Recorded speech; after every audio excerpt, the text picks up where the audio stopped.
Ketika semua raja orang Amori di sebelah barat sungai Yordan dan semua raja orang Kanaan di tepi laut mendengar bahwa Tuhan telah mengeringkan air sungai Yordan di depan orang Israel, sampai mereka dapat menyeberang, tawarlah hati mereka dan hilanglah semangat mereka menghadapi orang Israel itu.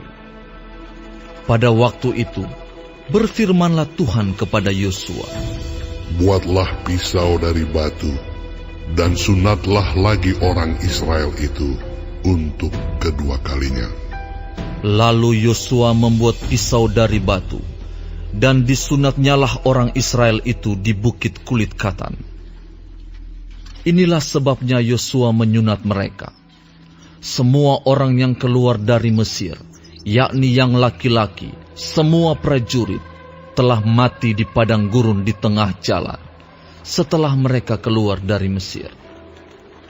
Sebab semua orang yang keluar dari Mesir itu telah bersunat, tetapi semua orang yang lahir di padang gurun dalam perjalanan sejak keluar dari Mesir belum disunat. Sebab 40 tahun lamanya orang Israel itu berjalan melalui padang gurun, sampai habis mati seluruh bangsa itu, yakni prajurit yang keluar dari Mesir, yang tidak mendengarkan firman Tuhan. Kepada mereka itu, Tuhan telah bersumpah bahwa Ia tidak akan mengizinkan mereka melihat negeri yang dijanjikan Tuhan dengan bersumpah kepada nenek moyang mereka, akan memberikannya kepada kita, suatu negeri yang berlimpah-limpah susu dan madunya. Tetapi anak-anak mereka yang telah dijadikannya ganti mereka, mereka itulah yang disunat Yosua, sebab mereka belum bersunat, karena mereka tidak disunat dalam perjalanan. Setelah seluruh bangsa itu selesai disunat, maka tinggallah mereka di tempatnya masing-masing di perkemahan itu, sampai mereka sembuh.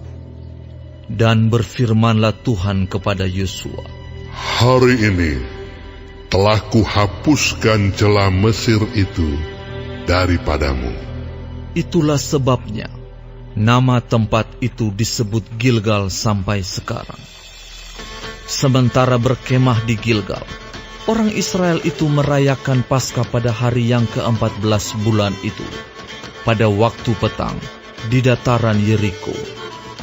Lalu pada hari sesudah Paskah, mereka makan hasil negeri itu, yakni roti yang tidak beragi dan bertih gandum, pada hari itu juga. Lalu berhentilah mana itu pada keesokan harinya setelah mereka makan hasil negeri itu.